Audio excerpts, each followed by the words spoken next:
honored to accept this award. Thank you for answering the call of this book.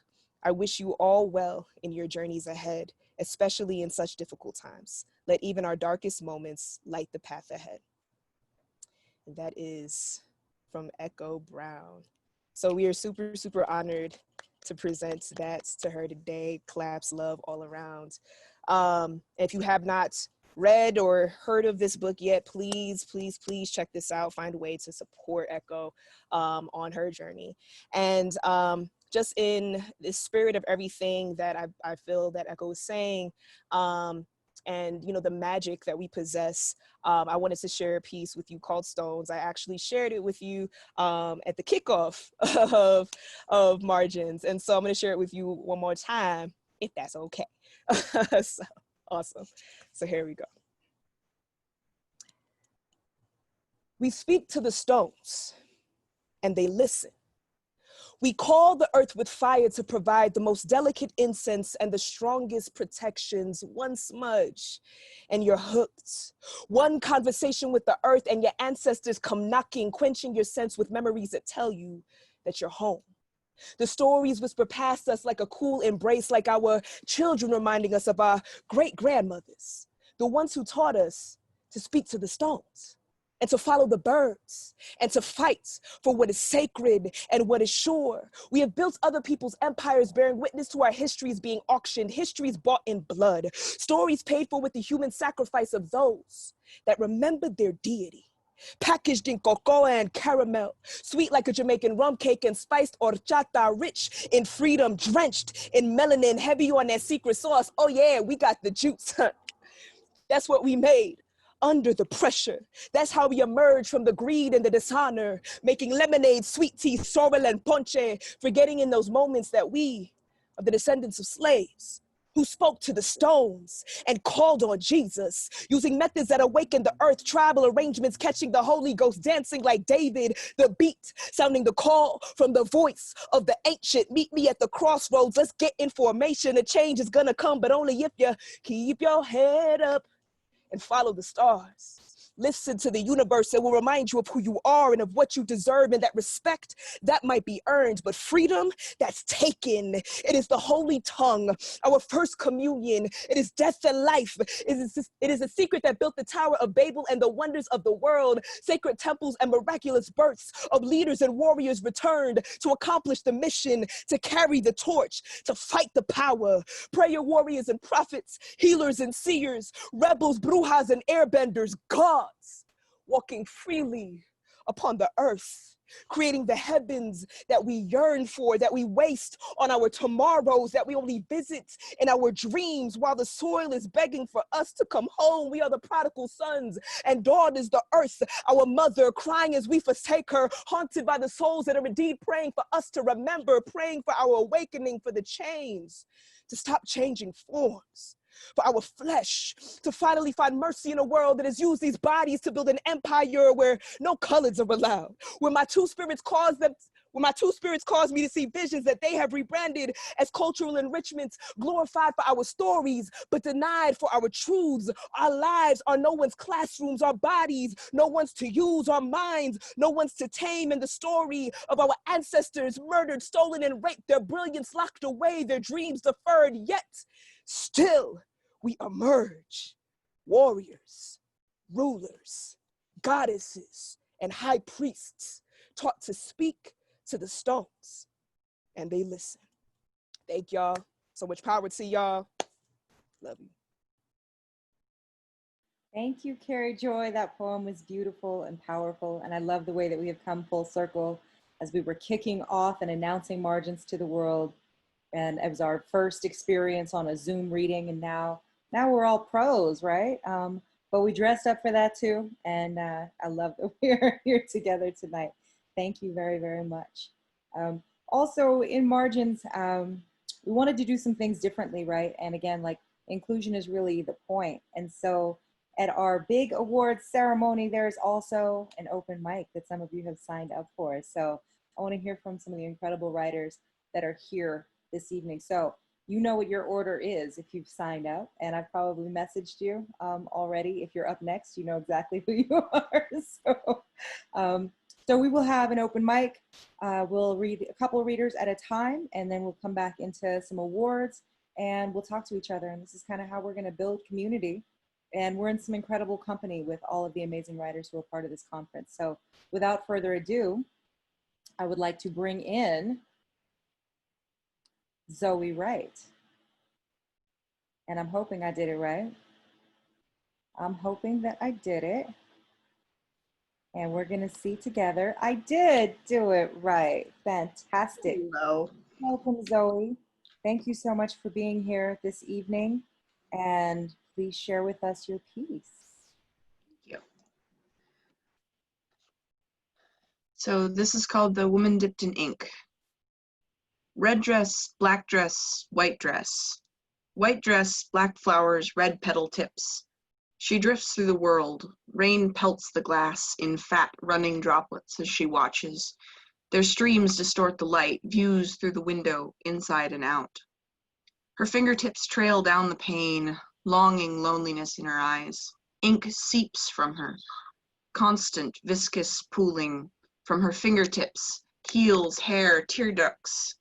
It seeps and runs from her, pooling in places, sticking in others, reflecting slick highlights. As she drifts, the ink runs like tears around her. It fills her footsteps, dissipating in rain and evaporating into black stains in the sun. It's left dark and unseen on anyone she touches, without her knowing. It bubbles up through the skin at her throat, sliding down her chest through her dress's weaves without leaving a trace, but marking the whole world around her. The rain is a mild, warm background noise in a cold city, accompanying her tapping footfalls as she walks through the city alley slow, barely feeling the rain.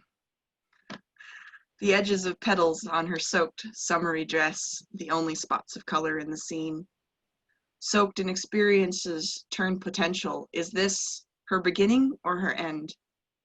She walks, a lifetime of untold stories no longer contained, flowing away from her in fine rivulets. Thank you. Thank you so much. That was really, really beautiful. Thank you for sharing that with us. And I love the surprise appearance of your cat, and also how well you maintained your composure with your guest. What's your guest's name? This is Keely. She is the troublemaker of the family. Well, thank you so much for your surprise guest appearance. I love the cameos from cats. That's one of the best things about Zoom life is cats not caring about anyone's life. So Exactly. thank you so much for being here tonight, and thank you for sharing with us. Thank you. We'll find you, Zoe. Where can people find your work? I am on Twitter at Zoe Brooke Writes, I believe. And my website is zoebrooke.com. Fantastic. Will you post that in the chat for us? I will. Thank you so much. All right, I'm going to now bring in our next reader, who I think I might have brought them in, and there is McDonough the Stunner. I realize that's the name you signed up with, but that's the name I'm bringing forward because I'm happy to see your face. It's been a little while. So thank you very, very much for being here. I'm happy to see you, and I'm happy to hear you read something. So welcome, M. McDonough. Okay, thank you so much. I really, really appreciate the space. The conference so far has been so heartening and so powerful. I'm incredibly inspired and moved, and I really appreciate you all for having me. I'm gonna read one poem. This poem is titled Things to Do with Your Breasts After Top Surgery. Scrape out the flesh with the back of your surgeon's knife. Keep the fat. Render it over a fire of insurance denials and medical bills. Make votive candles for your mother. She can light them when she does not know how to worship the body you have chosen. Blend it into hand balm for winter and lipstick for drag night. Oil a gun to hunt the ones who are hunting us. With your old skin, tan the hide in cow brain. Wash it in the salt you carried for the dead who never made it this far. Stretch it over a birch branch. Witness how what was once yours becomes what is possible under the right conditions, supple and bloodless. Sew the leather into coin purses. Pass them around at the next open mic or fundraiser. If anything is left, bury it. Feed it to generations of flies and roots. These are your children now. The lives who ate from you and grew stronger. When any part of what was you is amputated, it becomes the legal property of the hospital. 90% of medical waste is incinerated. You used to believe dysphoria was a furnace under your skin, boiling every mirror you turn to. When your flesh joins the bags of old blood and ruined organs, thank the fire for its mercy, how it could have taken all of you. In my favorite dreams, I put my bed beside my sister. As pieces fall from me, I offer them to her. I say, this came to me, but it belongs to you. Please love this some way I never could. Please let nothing here be waste.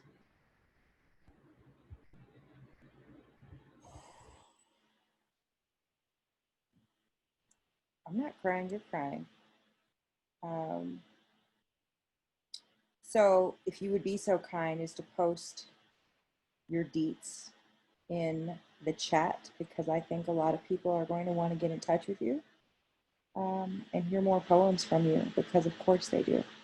So if you would be so kind. Also, I'm a little clumped because that poem, and also Emma's my friend, and we haven't seen each other for like 2 years because they moved away.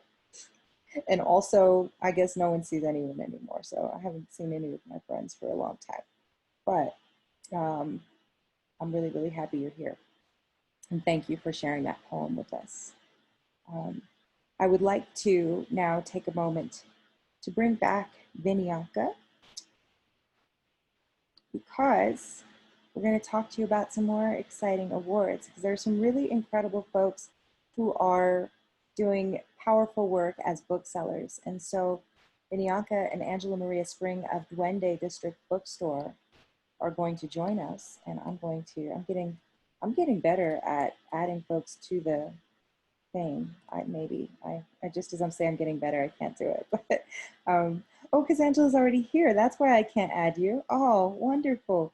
Well, thank you so very much. And I'm going to pass the mic. Thank you, Susie Q. Yeah, so Angela Maria Spring, thank you so much for being here. We have also another exciting thing that we did this year. I'm going to let Angela talk a little bit about it. And Angela, thank you for, you're another person I'm so glad. Angela is someone who I can't remember exactly how I found her, but it was a very strange, I just called her up one day and I was like, hi, you're doing some cool stuff. So can we talk and maybe do some cool stuff together? And then we ended up having coffee one time when Angela was in Denver. And I have to tell you why she was in Denver. She was coming to get a part for a KitchenAid stand mixer. And so that brought her to this lovely city, and we got to connect and have coffee. And then it turned out that we just connect in all ways. And now we will do lots of wonderful things together, I hope, Angela. And this is one of the first that we're getting to do. Thank you so much, Panique. Oh my God, I had forgotten about that. Just so you guys know, I'm in Albuquerque, so it's not like it's like a total crazy thing for me to go up to Denver. I do it often. Well, before pandemic. I am so grateful, Vidyaka, that you did find me. I don't know how you found me. I remember we had a phone call and I was sitting in the middle of Mahogany Books because we had just opened, and I was manning the floor a couple of days a week, and I was just like, everything you are talking about sounds amazing. And then we met, and I loved you, and we just brainstormed like crazy. And one of the things that we brainstormed, this was 2 summers ago, was we're like, what if we had an award for booksellers, for Black and brown booksellers? And I can't believe it's actually happened. It's sort of, you know, I got pregnant like almost directly after that, and so it's been a bit of a wild ride. So I have a toddler, this is as dressed up as I put on lipstick. I've been running after this 1-year-old all day long. So I love you all. This is as good as I could. I don't even know where my hoops are. I just like haven't worn jewelry in months. But this was just, for me, I feel like, you know, I've been a bookseller for 20 years. I've been a bookseller in New Mexico, in New York City, in Washington, D.C. And I have worked with some unbelievable Black and brown booksellers, you know, and the fact that we all work 10 times as hard to get barely any recognition. I don't think I've ever had a bookseller industry award go to somebody who wasn't white. And that, like, to me, the whole reason I started Duende District was to uplift our voices, to center us, to, you know, Duende District is buying for people of color. We are, like, you know, anybody who works with Duende District, anybody we partner with, like, that's all we want. That's all we want to do. And so I'm on the board of the American Booksellers Association, and, you know, we do a lot of different work. And so I've met a lot of different booksellers as well of that. And it's just, every day I'm blown away by the brilliance and the dedication and the passion and all of the perseverance that, you know, everybody's done. They're just amazing. And I think the word is doing amazing things. And this is just really, it's an honor to work with you guys, to be able to do this. It was an honor to work with our judges. They are amazing. And it was an honor just to see how many amazing nominees there were. And I honestly know that that's the tip of the iceberg. But everybody who was nominated, somebody was thinking of you and somebody saw you and they thought you were amazing. So I hope any nominees who joined us tonight know that this was a very difficult decision for the judging panel, like every award. But I'd like to thank Andy Hunter and Bookshop, because they gave a generous donation that took this from just one award to 3 different awards, and being able to do that yearly. And that fills my heart. It's been a really hard time, y'all. Like, we've all been dealing with a lot of different things, and, you know, this has been a really hard time in our community, you know. So to have something this wonderful happen and to be able to uplift these people and the voices of so many people is, yeah, I needed this. It was a bit of a shot in the arm. So I want to thank Vinyanka. I want to thank everybody at The Word. I want to thank our judges, Kathy, Ida, and Andy, and who's not tuned in, but he's amazing. Bookshop has really been fantastic on so many levels. And I want to thank everybody who's supported this award. But yeah, I'm going to turn it back over to Vinyanka, so I can quit talking, and we can get to it. It's been it's been such a hard year, and it was an amazing thing for this to just sort of come together and for us to be able to put this out into the world at a time when people really, really could use that shot in the arm, all of us, I think.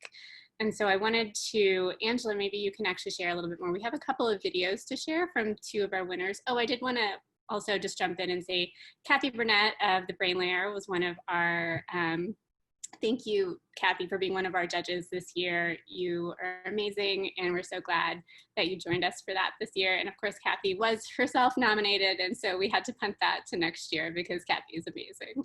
And I want to say a big shout out to Ida, who I don't think is here today, but Ida Lilly. Also, guys, like, I wouldn't be standing here right now today if Ida hadn't sort of come into The Word. And she's been like my right hand for the last couple of weeks. And so I wish she was here so that I could tell her how much better she's made my life and how much I appreciate her. And then she was also a former bookstore manager and was one of our wonderful judges for this committee. But Angela, if you could tell us a little bit, we've got a couple of videos to share, but one of our awardees was not actually able, this year has been a lot of things. And so it makes sense that not everyone has had the time to make us a video to share. But Rosa Rua Angela, I think that you maybe know Rose Ruins, and maybe you can tell us a little bit more about her and her bookstore. So I actually don't, I don't know her personally, but let me tell you. So Palabras bookstore is the only bilingual Spanish bookstore in Phoenix, in Arizona, I think. And that is, you know, I'm an Arizona neighbor from New Mexico, but Arizona is a very conservative place. It's a place where for a while they had banned Latinx literature from schools, and it was finally struck down as unconstitutional, I think, a couple of years ago.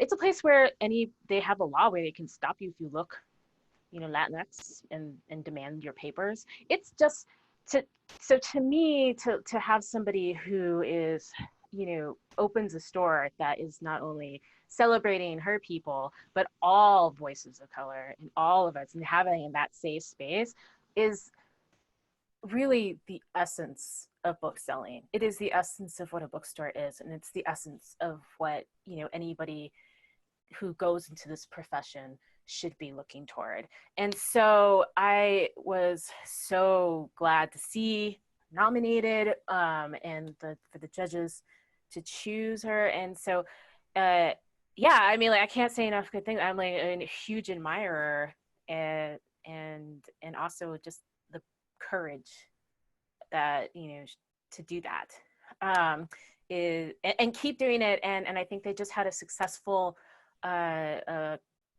a crowdfunding campaign to keep the bookstore going, which is fantastic. They obviously have just such wonderful community support, and that's how you can tell a bookstore has succeeded, when their community, you know, is willing to go out all out 100%. So yeah, so Agreed. And our the next winner that we're actually going to have a video from.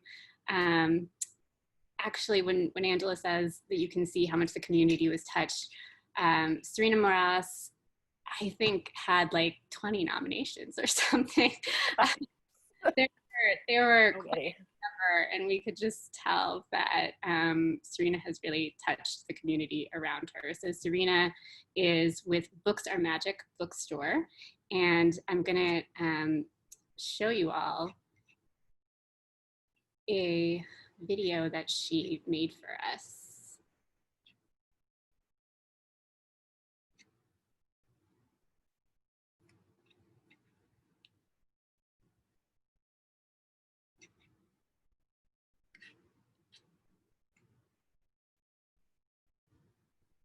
Aloha kako. Hello, everyone. My name is Serena, and I'm so honored to be accepting the inaugural BIPOC Bookselling Award in the category of activism. I want to give a huge shout out to Vinayaka Prasad of The Word and Angela Maria Spring of Duende District for putting this all together. And of course, a huge thank you to my colleagues over at Books Are Magic, not just for nominating me for this award, but for supporting me in the mission behind it, which is to center, uplift, and empower underrepresented voices in the literary world. As Toni Morrison once said, and is often quoted, function of freedom is to free someone else. With that said, may we all go forth with the vigilance, stamina, and radical care that we need to get free and free each other, so that we may live as our most authentic selves and tell our most authentic stories. Mahalo nui loa. Thank you so much again, and take care, everyone.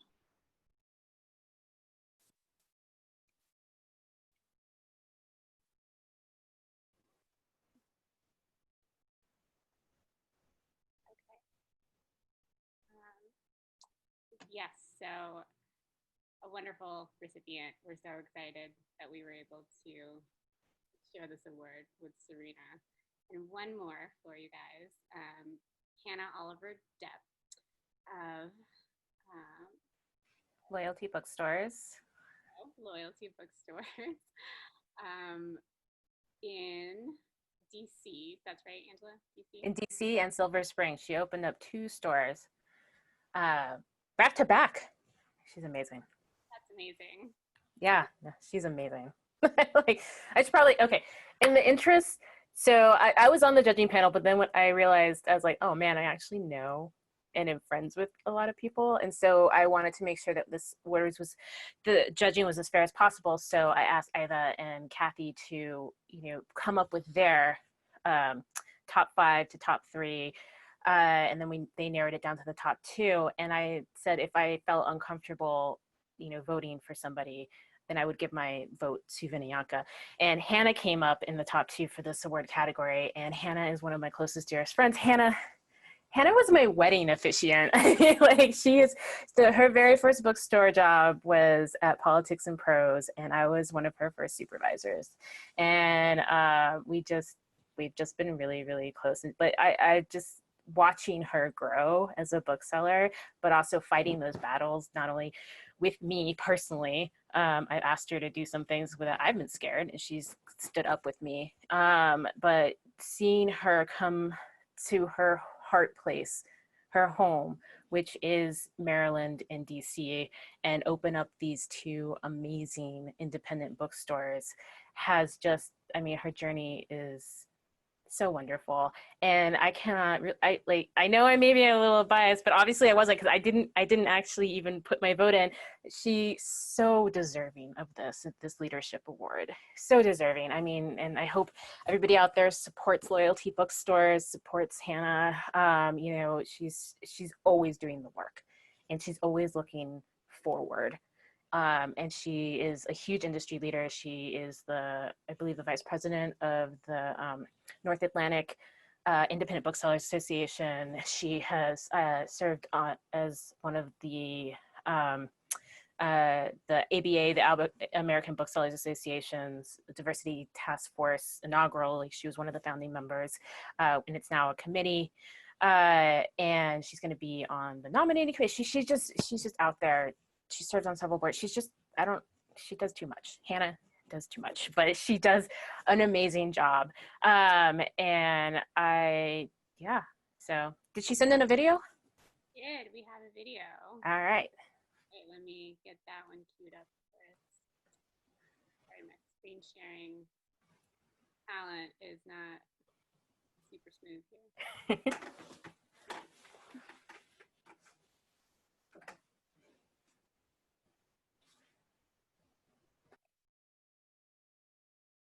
Oh. Hi, Anna Oliver Depp here, owner of Loyalty Bookstores in DC and Maryland. And I am honored to win this inaugural award about leadership in bookselling, especially because it comes from my fellow booksellers and industry nerds. I'm still pretty much in shock. I'm not really sure how that happened because I have worked with so many incredible people, including those giving out this award tonight. I truly believe that if we continue to work together and lead by working together, that we can make this an equitable and viable industry. I have faith in the booksellers of 2020 and beyond. I know we can do this. Let's go. Thank you so much for this award. I'm going to go back to receiving books now instead of being with you tonight, but I am truly inspired to keep going by this, and I love you all. Keep bookselling. Bye. And I do want to I'm like crying. I'm just like so proud of everyone. So amazed that we could do this. Hannah did tell me that she had received 1,200 boxes this morning, so Jesus. not able to be here tonight. But you all will all be able to read more about all of them on our website soon. And you'll also get to see all the nominees' names, because there are just a whole wealth of wonderful booksellers, and we wish we could have given them all prizes. And hopefully over the years to come, we will be able to do that. So thank you again, Angela. This has been such a wonderful experience. I am so glad that we are connected, and thank you for everything that you do. And for, speaking of people who are doing too much, let's just say. We all do too much. We got to check ourselves. Thank you so much, Vinayaka. Thank you to everybody at the Word. Thank you, Suzi. You're a phenomenal host. And yeah, I can't wait to do this again next year.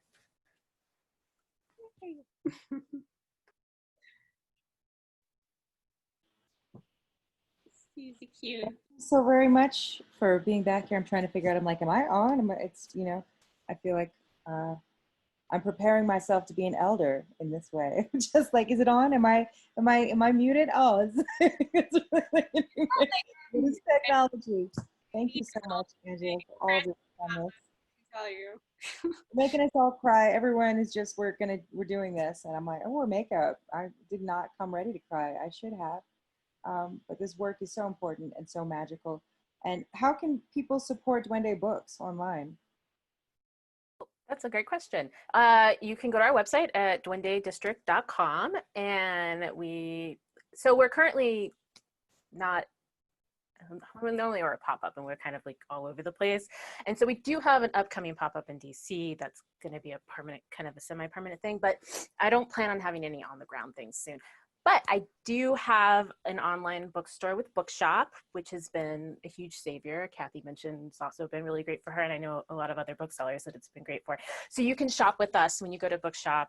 It'll say Shop Duende on the little link, and you just hit that, and it'll take you there. Right now, Duende District is all margins. So we're all margins until August 6th. So anything you buy with us, you're supporting the Word and Margins Conference, and you are still also supporting Duende District. So please buy. There's so many amazing books on those lists, so you definitely buy those. But then in like normal times, I'll have like different lists and stuff like that.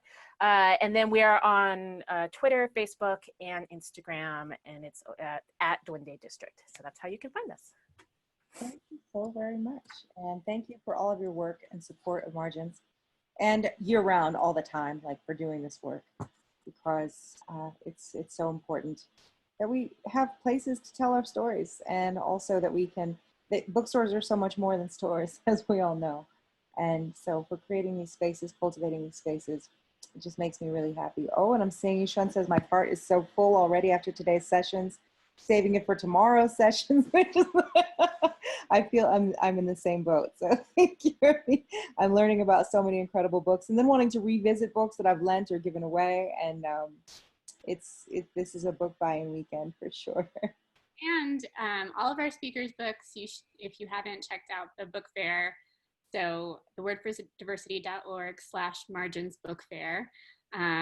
All of our speakers' books are there, and the links to Angela's Bookshop page. Thank you so much, Angela, for being our official partner for this book fair. And there's lots of fun things there. If you haven't checked it out yet, I will say it's not just like a bunch of book covers and titles. There are a lot of extras. You can watch some readings, some author talks. You can sign up for giveaways, by the way. There's free books there, so go get that. Yeah, go watch the videos and buy some books, and then do that again and tell everyone else you know. Go there and buy some books. Start book clubs with the books that are in the book fair. So let's all get reading and get each other reading. So everyone's probably gonna be at home for a little while. So let's have some online book clubs. We need writing groups, we need book clubs, and we should do those things together and in our community. So thank you again for all of your work. And it's lovely to finally meet you in whatever capacity this is. I know, right? It's lovely to virtual meet you. Suzi, I've always heard you're a beloved name, and like I've always been a huge fan. So it's really wonderful to see you even in the virtual space. It's so nice to meet you. I've heard nothing but wonderful things. So I'm very, very, and perhaps one day we will leave our homes, and then I will get to come to Duende District and come to an event. So thank you. Please do. Maybe we'll be in Denver one day. Our plans got foiled, but it almost happened. Our plans have been foiled and wrapped, and here we are. So I'm excited about it. Thank you so very much. So we do have some more awards that we'd like to give this evening, and some additional readers that I would love to hear from tonight. So did I jump ahead? Did I skip something, Vidyanka? No, I just thought I was going off the screen now, but we're giving an award. So I do hope that you're here. Let's see, we're going to find out. I'm going to make sure. Oh, yes. And I have told this person that they are up next. So I'm going to bring in Cheyenne, who's going to share with us some writing. And I hope that Cheyenne's pulling up. And after Cheyenne, we're going to hear from Gloria. So I have given them both a heads up. Hey, Cheyenne, nice to see you again. Hello. So thank you for having me. I've got maybe one poem, we'll see.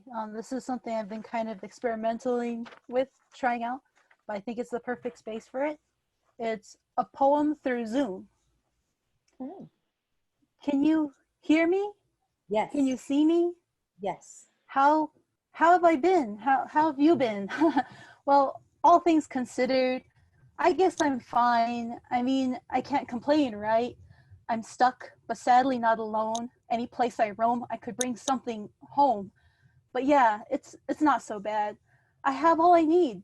No hungry mouths to feed. Instead, I read about those around me, their struggle. Because for some reason through this COVID season, people fight for their right to not care. Oh, sorry. Did I lose you? Maybe our connection got lost. Connections online, lying, I'm fine. Not admitting the line I'm at the brink of. Did I cut out for a second? Did you miss the bit? What's being writ about cops having a fit? 'Cause this shit ain't lit. Nothing's unclear on my side. I see who's at fault. Fascist systems trying to halt a thing long needed. You can't hear me? It's 'cause it's getting hard to breathe. Do you believe or are you deceived? I said I can't breathe. I can't breathe. I can't breathe. Is it the tear gas or a knee? Or is it already in my lungs? Where did I catch it?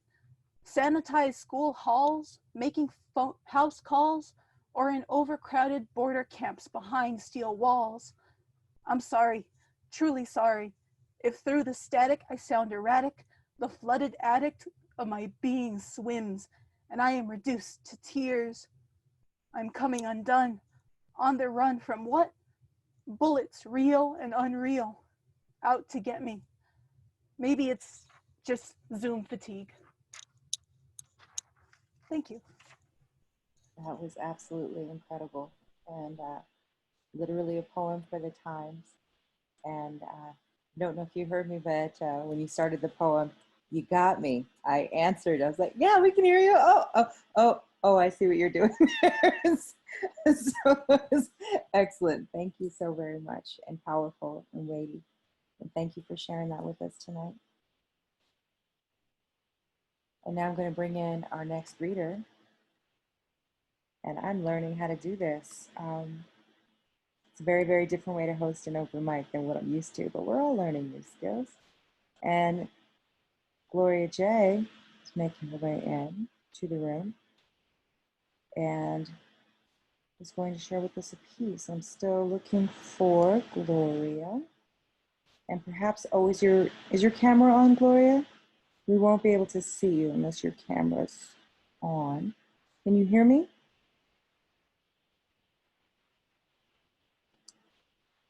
There we are. Welcome. Okay, thank you. Thank you. And my poem is, and thank you for the session we had today was so good. And this poem is White Privilege. White privilege was born foul-smelling, conceived by pious heathens, a perfumed history rewritten by enslavers. Seeking heaven, they created a hell we now live in. Extorted by murder, white privilege grew with lynch mob terror. They feared only that our stank of smoky burnt flesh had ruined their best Sunday school vests.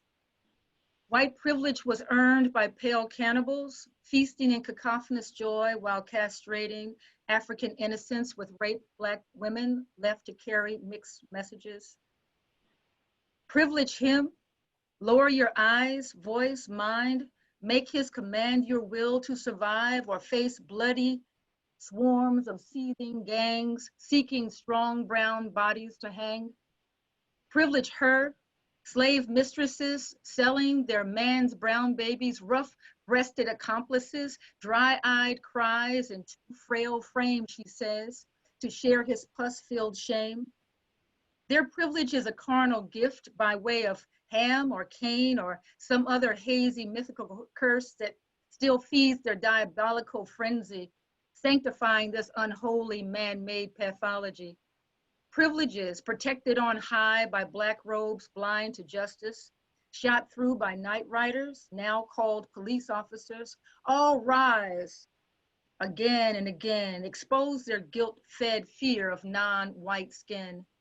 No center can hold back the rising sad rage of those forced to kneel before but raw pilgrims, still sucking on their privilege reign, based in 400 years of blood, lies, and pain.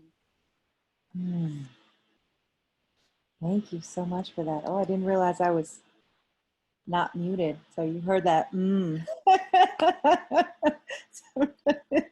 So I'm still navigating this space. But thank you so very much for sharing with us.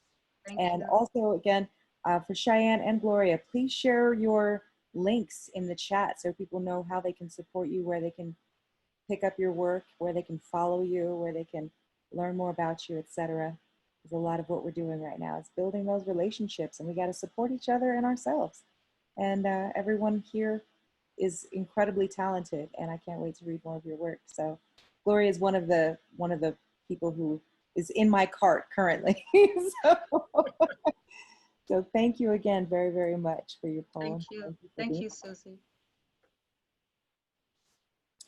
And now I'd like to welcome back Bianca. We have another award that we are going to present. And once we're going to share this award, and then we're going to bring in a couple of more readers. And I don't know if I've told you yet. So Manny, you are on deck, and Fernando, you will be after Manny. So without further ado, welcome back, Bianca. Can you believe that we get to present like this many awards tonight? Like, what? Really happy. What are we doing? That's amazing. Yeah, incredibly happy to be able to just celebrate folks who deserve to be celebrated. And it makes me happy. And this award that we're presenting now is the Alchemy Award. And I'm excited about this. A lot of the work, so when we talk about awards, it's important to us also that we know that the storytelling is a community process, and it takes all of us to get those stories out there, right? Not every single person in the literary world is a writer. And also there are many, many people who make the sharing of stories possible, people who create platforms for stories to be shared, people who have bookstores, people who there are so many different ways to support the sharing of our stories and owning of our narratives. And so the Pathways Award was created to celebrate someone who works to advance inclusion and equity in literary arts. And so, Bianca, do you want to announce this year's awardee? I'm going to, that award we actually renamed the Alchemy Award, and Suzi Q. It is the magic of the Alchemy Award that Suzi Q cannot, it won't quite stay in one place. We can't lock it down. But we are so excited to present the Alchemy Award to Alice Wong of the Disability Visibility Project. And if you all have not, you're not familiar with the Disability Visibility Project, you really should become familiar with it. There are so many different components to what they are doing. There is a StoryCorps component in which folks with disabilities are getting to just put their stories to record those histories and to share them with all of us in a way that we can all access them. And then they also recently created an anthology, which is in our book fair, and you should definitely go look at it. It is uplifting voices that are telling their stories in exactly the way that they want to tell those stories, instead of folks from the outside kind of coming in and trying to chronicle a history that they don't really know or see. And that's exactly what we're here to celebrate. So Alice could not be here with us today. This was a little short notice for many folks, and so we are really glad to share a statement that she sent to us. So Alice says, "Thank you very much to the award committee for selecting me and everyone involved with the award. I still feel like a relative outsider or new person in the literary arts, and I appreciate your recognition of my work to advance the conversations on disability, accessibility, and inclusion in publishing. And I do have to say that when I got that email from Alice, it touched a place in my heart to just kind of thinking about what is the literary world and how many people who are here today maybe have not felt like that was like they are insiders in that space. But the literary world is ours to claim, and I'm glad that Alice is a part of it, and I'm glad that we got to celebrate that. And we do have a short video from Alice's organization that I'm going to queue up and share with you now. Thank you, Viniaka. I was just going to quietly whisper, are you sharing your screen or am I sharing mine? We are, again, building the road as we travel it, so it's working.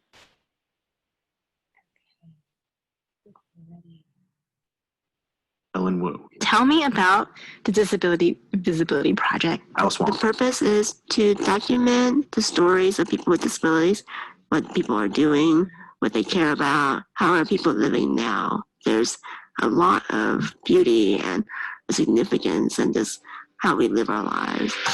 Disability Visibility Project. StoryCorps, AAPD. Eli Gillard. When we decided we wanted to have children, there was a doctor who just refused to work with us because we were disabled. There's not many organizations and services that know how to handle a family, first of all people with disabilities, let alone a child with multiple serious disabilities. Eli Gillard. There's no experience more moving than seeing you giving birth to a daughter, Olivia. Even more than that, seeing you transform into your role as an advocate and a mom. Jessica Lorenz. I had written, if I had one wish, I would not want to be blind. And the movement and the validation of my personal experience is something that isn't just a classification that can put me into like a minority group, but it's a really powerful thing about me, and it actually adds value. I wouldn't even have thought to identify as a person living with disabilities, honestly, until I met you and heard so many stories through the DVP. The most amazing part is just really feeling the love, seeing the ways that I do have incredible community and am supported in so many ways. People with disabilities, I mean, we need to be talking about this stuff because you're told not to. Kate Caldwell. The culture of silence around disabilities, and especially invisible disabilities, makes it hard to build community. Yeah. I'm really grateful for the Disability Visibility Project giving people opportunities to talk about things that they otherwise wouldn't. And I want to be able to talk about what it means to be a disabled queer woman of color and be trying to have loving relationships. In your blog, you write, we must leave evidence.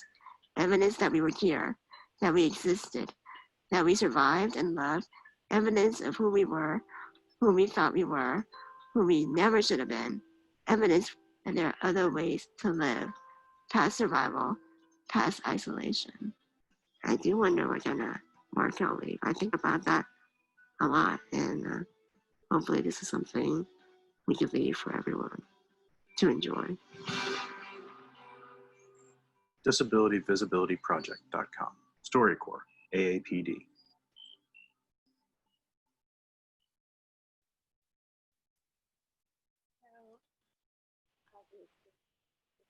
Thank you so much for sharing that video, Vin. So that is, and you can find more of their work. I think that it's probably already posted in the chat. I'm a researcher and activist, and this is my life. So I believe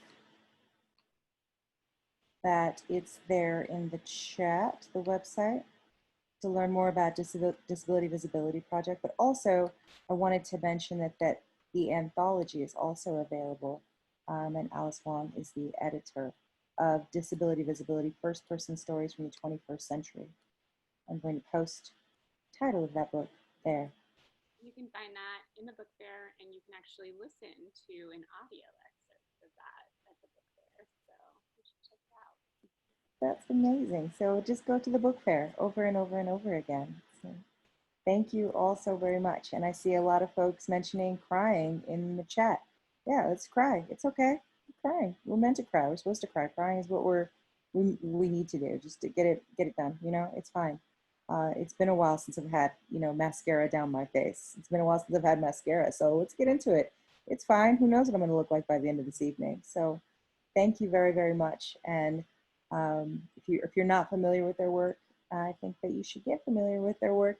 And if you haven't got that book already, I definitely recommend getting into it. They're doing some incredibly important work. And the writers are absolutely wildly gifted and talented, and they're gonna blow your heart open. So, and I think that's a good thing. And they'll blow your heart open in the best way. So thank you very much, and congratulations. And thank you, Alice Wong, for all the work that you do in the world, because we need more of you. So thank you again. And without further ado, we're gonna get back into this open mic. And so I'm gonna figure out how to bring in Manny, who's gonna be our next reader. And following Manny will be Fernando. So I hope that you are on deck, and I'm figuring this out. And Manny is going to read us some poems this evening, I believe, is how that's going to go. And a series of short poems that are connected to each other, if I understood you correctly. Is that true, Manny? Yes, hello, can you hear me and see Yes, me? I can hear you. And I look forward to hearing your poems. Okay. Thank you for joining us. Yep. Yate to ahia shida sunol tsangi ayoba hinsin. Forbidden gaze, response to a photograph of an eclipse. Every day I pass the moon as she dies in my doorway. Her red-tinged face set against a backdrop of white flimsy paper and neat little words set below her publicly displayed body that indicates name and home state. Every morning she watches me pull myself together to face a new day with images, words, and small but not small comments that remind me of what I already suspected. You don't belong here. I don't want this to be another rant about Mother Earth and sticking to what I know of rolling desert hills and the names of things older than what you think the moon really is. But she knows that I have known her as Lenae, the moon bearer. You want something familiar, something ordinary, something normal that tells you the moon is a result of colliding asteroids. But I think the moon was created by deities older than conceptions of a singular God. And the words of my grandmother repeat, don't lose yourself, don't lose, lost, self. You still get to know what you know. The earth is a resource. This land was made for you and me, except for that one time when those new people thought they could push those other people west, but then couldn't. So they put them on dry and arid plots of land where nothing would grow and killed some, but then felt guilty for it. So they let those backwards people live, but under one condition, which was their way is the right way. So I will keep shouting my story, that the moon is more than a moon and more than a rock, more than printed on flimsy white paper in a dormitory atop a hill in the Midwest. When you read this, it should mean more stories, not silence. Dear fellow writer, I saved some space for you to tell me what the moon really is or really isn't. So fill me in, and maybe then we can understand each other. Ascending from worlds below. Let our prayers cross over for love, for this, our language inherited from holy people who know the truth of this earth, our home, for the first sound uttered at creation, uttered at birth, in muted darkness before we wake to morning dew, in the middle of our glittering world that carries just as much sadness as a time when we were removed from our mountains, ascending from worlds below into the 21st century. Let our words extend, rising from the first Hawan to meet new homes and keep us close. We return with fog in the cusp of early morning. May our children be everlasting and beautiful living. So it was, so it is, so it will be, for all time, for all time, for all time, for all time.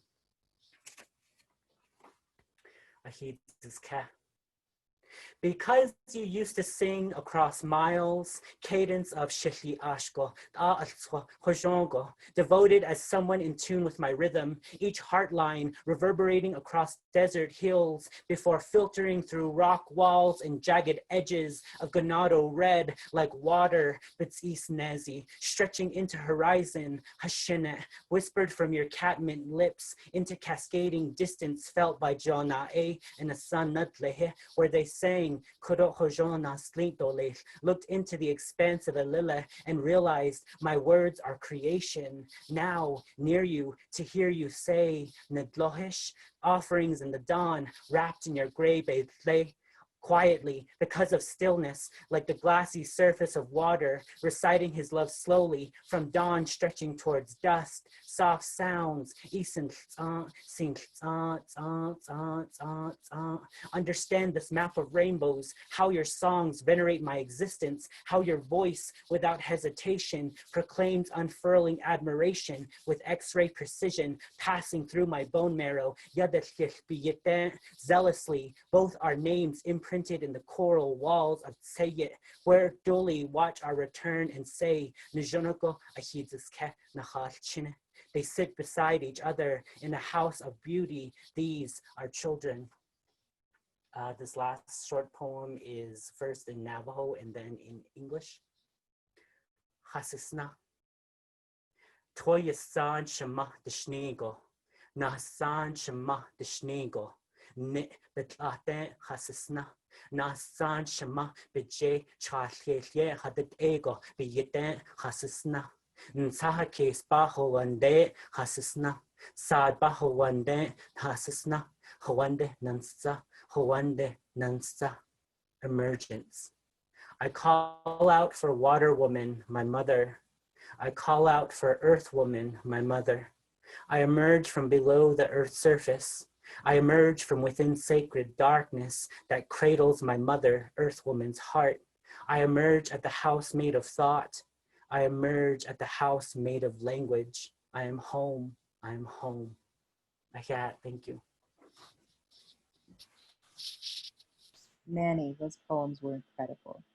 And you've already disappeared from my screen, but I would love to know, and I think everyone would love to know, from reading this chat correctly, everyone is wildly in love with your poems and would like to read more of them.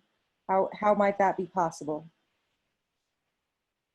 I'll include my Instagram and my Twitter handle. I also organize a creative writing summer program for Navajo youth. I'll include that in the chat. Please do. Thank you, Manny. Thank you for sharing your poems with us. It's been wonderful to hear you. We are forever changed. So thank you. And I appreciate how politely you managed your time, and were nervous that you were going to go over, but I'm so grateful that you decided to read the poems you read. And thank you, thank you, thank you for those beautiful poems. Now I'm happy to invite in, bringing in Fernando Gomez, who's an incredible writer as well, and who will soon be showing up on my screen. Hey, Fernando. Hello, how are you? Welcome. So I'll go ahead. I think I have enough time for 2 poems. So I'll start this one. It's called American. That was back when the Border Patrol, would have you say that you're American to cross over instead of saying U.S. citizen. So let's go ahead and get started. As a child, the first English word I learned was American. It is a powerful and frightening word. I sat on the back of my parents' corroding gold Impala, 45 minutes into crossing the Santa Fe Bridge that connects Juarez to El Paso.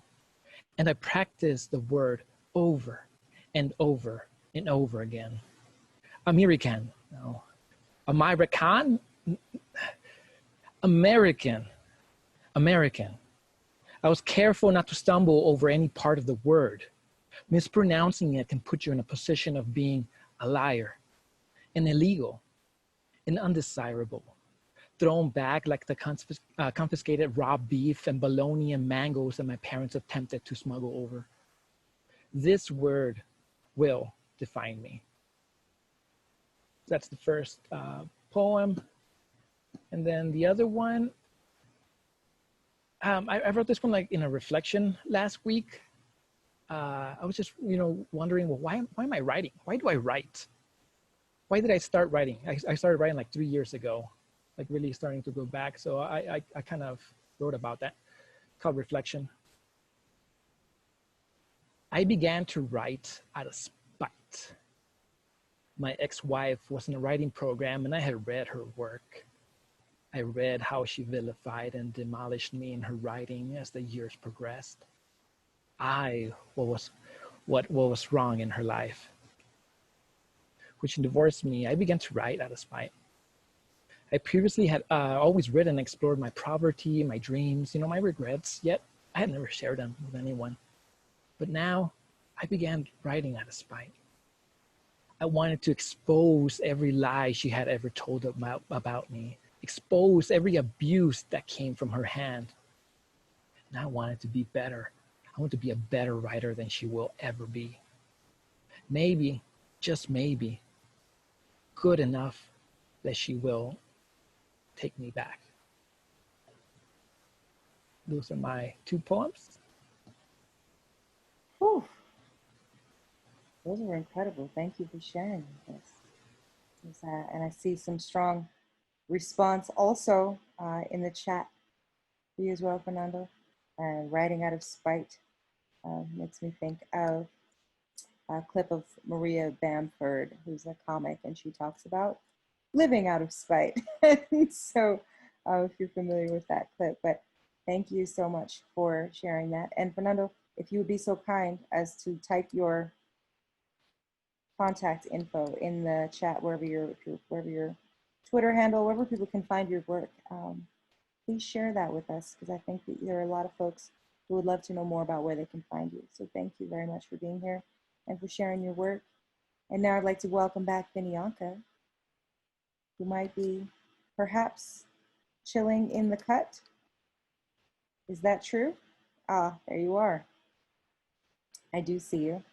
And so we have a really, really exciting announcement that Binianca is going to bring you. And I'm going to hush while she does that. Well, I do want to bring in actually someone to make that announcement. So Bunmi Ishla, come down and join us, please.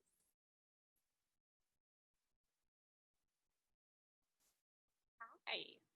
So I'm going to just tell you a little bit about Bunmi. Bunmi is our amazing, amazing board chair. We are so grateful to have Bunmi, who just has given a lot of heart to this organization and is also the chair of our editor-writer mentorship program. And I'm going to let Bunmi kind of tell us a little bit more about what that program is. All right, can you guys all see and hear me okay? Okay, so, I mean, I've had the honor of being in kind of like managing all the things with the editor-writer mentorship for the last 2 years. And, the first year there was 3 mentees. Last year there was 4. This year we were able to do 5. And so it's been great to see this program grow and just be able to offer more writers opportunity to get a mentorship from an editor. We have editors from Macmillan volunteer their time. And so for the next 6 to 9 months, they will be working with these writers to help them develop their manuscripts and hopefully it leads to publication or getting an agent. Just, we're just hoping it gets them just further along their journey, and we'll see what happens along the way. But they're so excited. I got to call them on the phone to let them know that, they were chosen as the mentees, and I had one person screeching on the phone, somebody else crying. It was wonderful. It's like, it's fun for me and I loved doing it. And so I'm really excited to announce who they are. And I think you have a video, not video, but a picture, right? Okay. Share my screen again here. Here we are. All right. So our mentees, starting with the adult mentee, we have Gianne Paulino, and she is a recent graduate from Northwestern University. She just graduated in May, and she has a degree in sociology and international studies, concentrating on social inequity. Her experience as a first-generation, low-income college student and as a woman of color is what informs her work, which has included working with Teaching for America, but also writing her first book. Her mentor will be Sylvan Creekmore, who's an associate editor at St. Martin's Press, and they will be working on developing Jeanne's novel, Ivy's, which is a story about a missing college student and the unsettling realities that of those who know her have to face when they struggle to locate her. Then we have Swetha S., who is our YA mentee, and she'll be working with Brian Geffen, who is an editor at Henry Holt Books. She was born in India. She's our only international mentee, actually, because she is currently a student at the University of Nottingham in Malaysia. She seeks to capture her immediate reality as well as explore worlds different from her own by writing speculative fiction set in and based on contemporary India. They will be working on her novel, The Shifting Maps of Kumari, which is a queer YA fantasy novel that has Indian futuristic and dystopian elements. For our middle grade mentee, we have Sara Kapadia, and Sara is an artist, educator, yoga teacher, academic, and writer who uses basically those disciplines in every single project that she is involved in.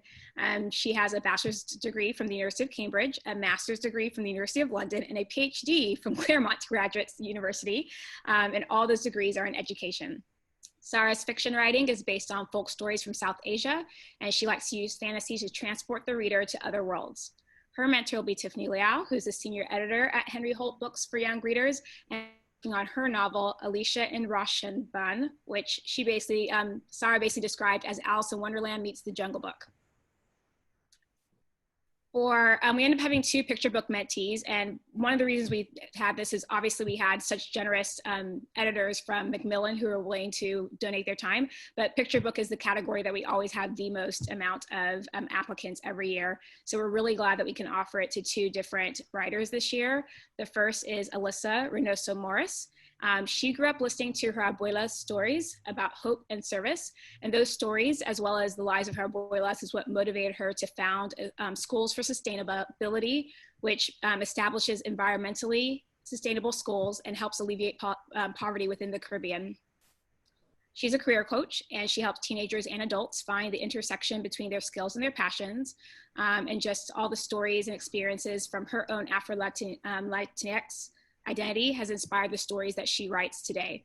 She'll be working with Jessica Anderson, who's an associate editor with Christy Ottaviano Books, which is an imprint of Henry Holt's books for young readers. And they'll be working on Celia's story, Becoming Gloriana, which is a contemporary picture book that's a love letter to the Dominican Republic mixed with career exploration, very similar to like kind of Rosie Revere Engineer. And last but not least, we have Celia Viramontes, who is a daughter of Mexican immigrants of libraries. She's a graduate from Occidental College and the University of California in Berkeley. She's based in Los Angeles, and she draws inspiration from her bicultural background as well as her Bracero family history. Her mentor will be Kate Smith, who is an editor at Roaring Brook Press, and they'll be working on Celia's story, Abuelito and Me, at the library. And it's a picture book that celebrates libraries, bilingualism, and the legacy of braceros. And so those are our mentees for this year. We're just congratulations to each and every one of them. And we're really excited to see what this year brings for them overall. So those are some amazing storylines. I can't wait to see those books out in the world. And you know, this program this is actually the very first program that the Word ever ran. And it has a very special place in my heart. We have been able to do some amazing things, but I do know that phone call that Bunmi is talking about. It's one of the best feelings in the entire world. I think, did we have maybe some of the new mentees are here with us. So if you are, congratulations. We're so excited for you. And we're just so excited that this program keeps growing and gets to get some more books out into the world. In fact, our adult fiction mentee from last year, Samuel Kolawole, did sign the book that he submitted to us is actually getting published next year. So, you know, that's some pretty cool stuff. Congratulations, everyone. And thank you, Bunmi, from the bottom of all of our hearts here in this room, but at the Word. Bunmi has just done an incredible job with this program and manages quite a lot. It's a lot of work. And we appreciate you so much. Thank you. It's my pleasure. It's a joy to do it. And yeah, I don't get to read everything, obviously, but even, I mean, this year's applicants, especially, every single reader, even the mentors were like, it was so hard to choose because we just had so much writing. And so it's really fun to be able to see all this come in and be a part of that. So it's my joy. No, it was so hard to choose. I had to come in and do a tiebreaker and it was terrible. That's why I pulled you in, because it was hard for me too. So well, thank you, Funmi, and thank you all for cheering on our mentees with us. We look forward to seeing all the amazing things that they do. And Susie Q will invite you back.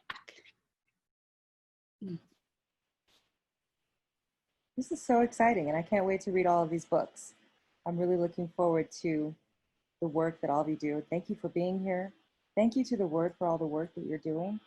And I'm really, really excited to hear from all of the writers who are here tonight and who've been part of the conference.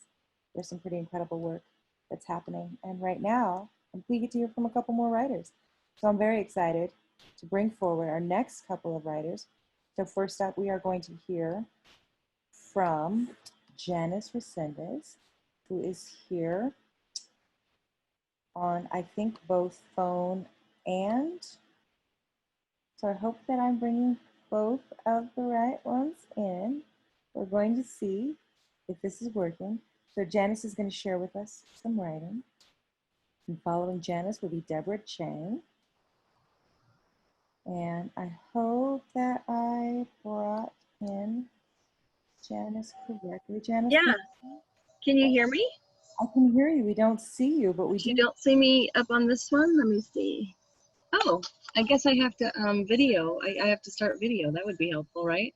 Oh, there we are. Now I see you. The whole time I'm thinking you guys are seeing me. Okay, now we see you. Okay. Well, thanks for being with us tonight. Thanks for having me. So I'm just going to read a poem, if that's okay. Yeah, absolutely. Okay, awesome. Okay. What made July 28th, 2020 the day of reckoning? Poem, do tell. It's not you, but me. My self-perception has convinced me of defeat, average, mediocre, losing, ever lost, never winning. Soul-devouring bacteria nearly had me convinced, yet there's that savior, that operative, nearly. My magnitude, essence, vast, depth, breadth, limitless, had you confused. But she's so she, you'd say, and even try to convince me. But you're so you. Looking at you, I thought I was seeing you, all the while I wasn't. What I now see without having solidified perception of me and my magnitude, I've been that pillar of sand. Required was me in a valley of desolation, between those regions of familial kindness, but they had no place to make a home. Kindness requires resound in order to reside. Resound comes only from within, incapable of mourning, of sorrow, of longing for you, until I faced the desolation of my own deprivation. I could not see my own, my anorexia, emaciated soul, slumped over before me, but like a trick mirror, I saw chipper and erect. Now I mourn, not just for the me I couldn't see, but for the me, for the me I stole from you. No regret. Ignorance can't be blamed. I had no ability to respond. Once you know, and pray my apology accepted. I do not reside in expectation that all is forgiven. I do know it's a process. You gave me a sacred gift. Sorry, called space. To see my true reflection. How can I give anything but what you've given to me? I will not. Sorry.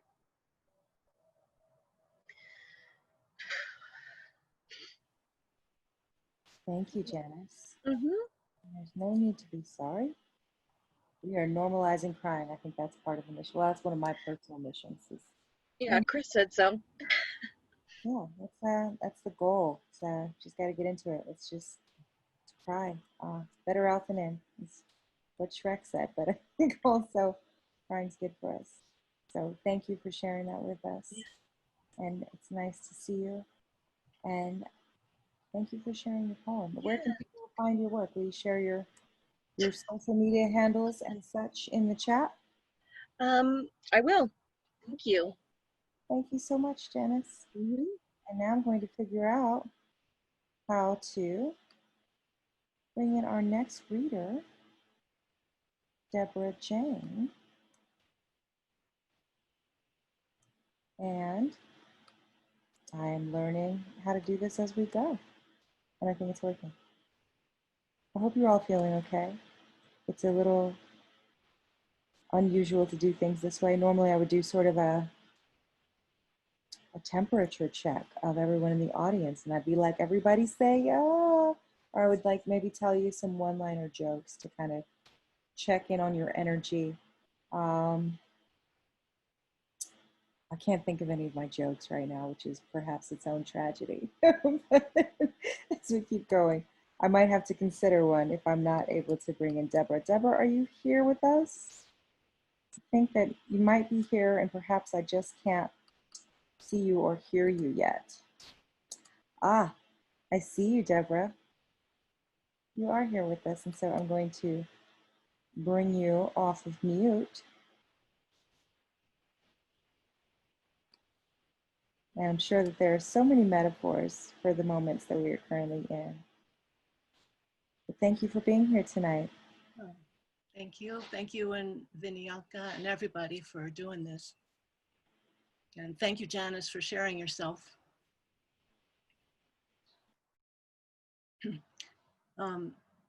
Should I go now? Please, whenever you're ready. Okay. This is a poem called Attention. A snowy egret splits herself wide, loosing heft from earth's grip. She heaves air in rhythmic dips, lands sure and strong at waterside. Wading deep, wading knee deep, she strikes a pose, balance between space and time. Locks eyes steady just below, with knowing hunger, poised for hours.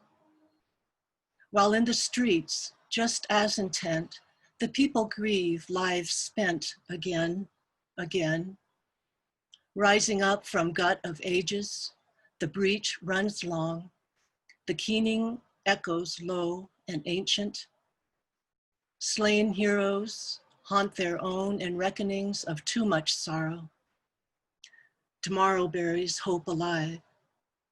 Skylines rage, enough, enough.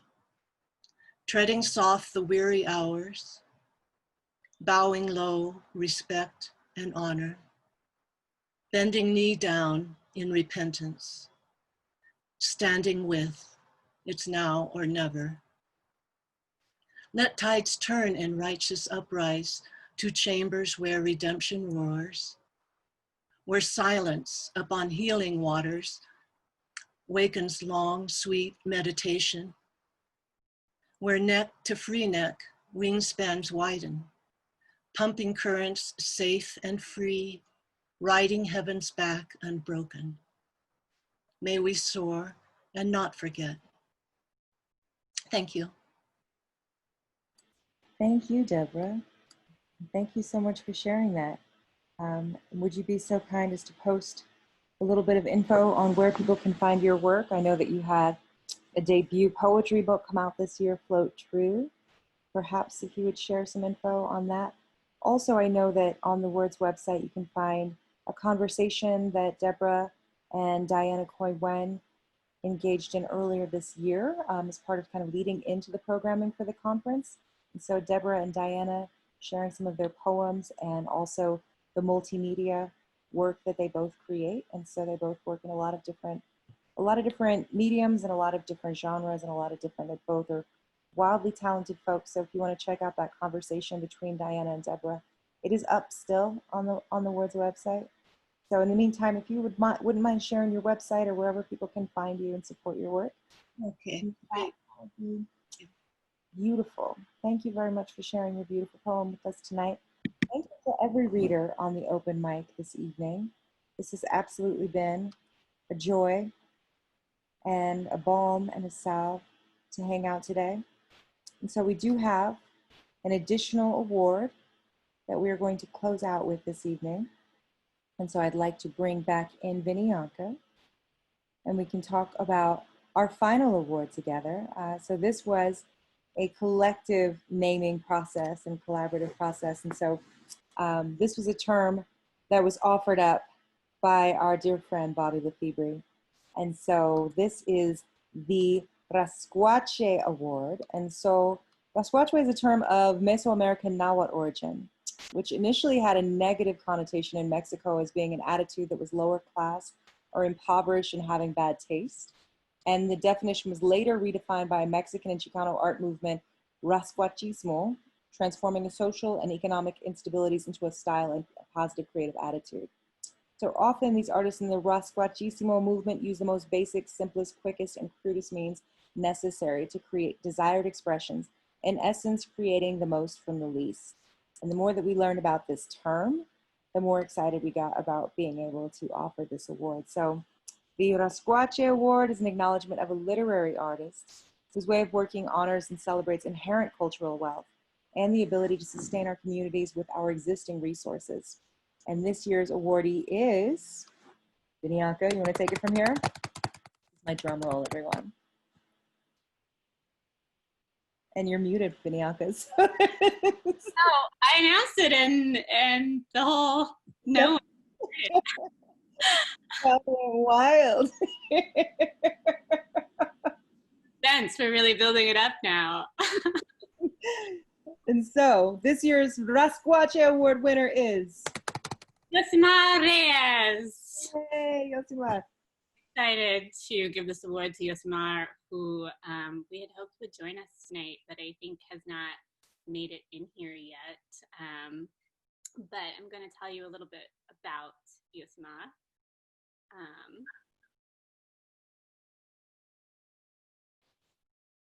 So Yosimar Reyes is a nationally acclaimed poet and public speaker.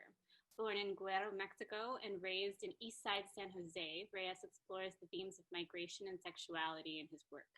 The Advocate named Reyes one of 13 LGBT Latinos changing the world, and Remelska included Reyes on their list of 10 up-and-coming Latinx poets you need to know. His first collection of poetry, For Colored Boys Who Speak Softly, was self-published after a collaboration with the legendary Carlos Santana. His work has also been published in various online journals and books, including Mariposas, an anthology of queer modern Latino poetry, Queer in Aztlan, Chicano Male Recollections of Consciousness and Coming Out, and the forthcoming Yoto, an anthology of queer Chicano poetry. Reyes was featured in the documentary Second Verse, The Rebirth of Poetry. He is a Lambda Literary Fellow, as well as the recipient of the Undocupoets Fellowship. Reyes previously served as an artist in residence at the media and cultural organization Define American. Reyes has toured and presented at university campuses across the United States. He is currently working on his one-man show, Prieto, to premiere in the near future. And one of the things that really spoke to us about Yosimar's work is this idea that, you know, there are other things besides traditional publishing. There are other ways that we connect with one another. Our storytelling can be bigger than that. And what we celebrate here at Margins is that we're gonna like build new stuff.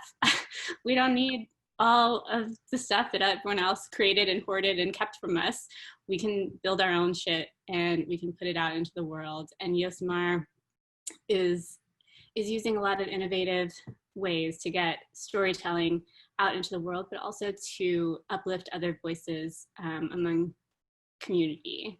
And so we wanted to also share a video since Yosemar is not actually here with us. So let me get that queued up for us as well. Thank you very much for queuing up the video. I was trying to do that behind the scenes and it's not working. I think that currently the internet is defeated in my house. It's done. It has said, no, we're not going to Zoom and YouTube at the same time today, Susie. We're done with that. So apparently my Wi-Fi is sick of my shenanigans, but that's okay. Tomorrow's another day. So here we are. Let's cue this up.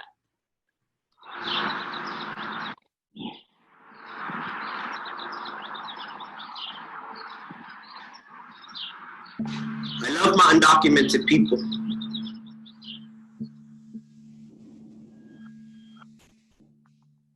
I love us because every day we wake up to a country that hates us. We wake up, give thanks to God, and go to work.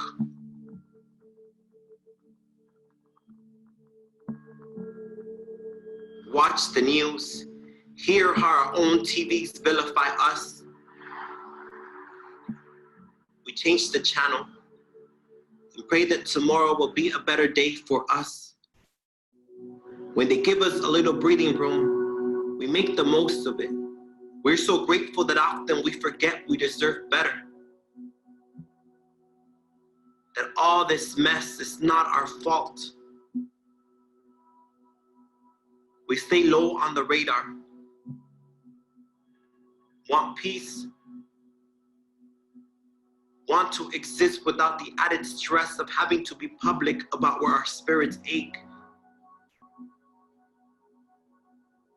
We just want to go to work to feed our families, yet we become scapegoats to a system that is addicted to exploiting the poor. I love my undocumented people because the way our spirits are toyed with, you need some unfathomable strength. I love us because we have constantly had to prove our humanity and constantly done it beautifully.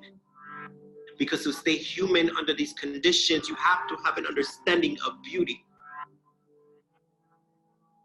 I love us.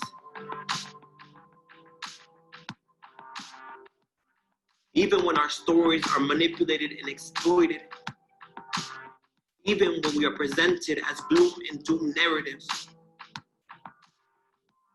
I love us. Because at the end of the day, somehow we always manage to make something out of nothing.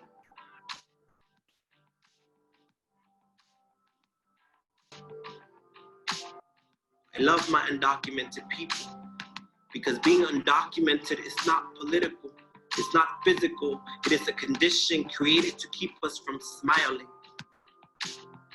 Look at us, thriving.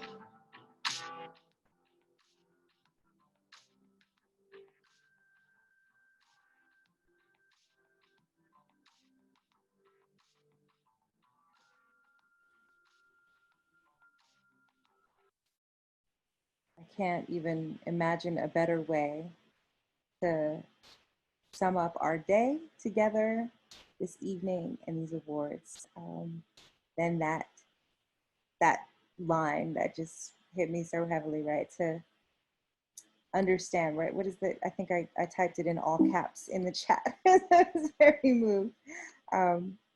But there's so much beauty in this, right? And talking about that, so Yosemar said, to stay human under these conditions, you have to have an understanding of beauty. And just sharing our stories and owning our beauty and just highly recommend checking out Yosimad's work online. There are tons of videos with him sharing work and reading, and a very, very effective poet and performer. I highly recommend checking that out because I've been watching Yosemite videos all day. Also Echo Brown's TED Talks, which are hilarious and tragic and beautiful and super worth watching. So I recommend checking those out too. And then also, if you haven't looked at the Disability Visibility Project, their website, they have an excellent press kit. There are tons and tons of videos there. So I highly recommend checking out their work and learning more about the writers involved, because it's such an important community collaborative project. So I just am really, really, my heart is fuzzy. My brain is fuzzy. And I'm so, so happy that you're all here. Thank you to everyone who read on the open mic tonight. We have now concluded our open mic, and I thank you for sharing your work, being open, being vulnerable, being brave, being honest, being who you are. It's absolutely beautiful. So thank you so much for being here. Thank you again to everyone who has been a part of our very first Margins Day 1. I hope that your hearts are also fuzzy and lifted. And we will be back tomorrow morning with yoga. If you'd like to get into some yoga in the morning, I believe that will be in your email soon.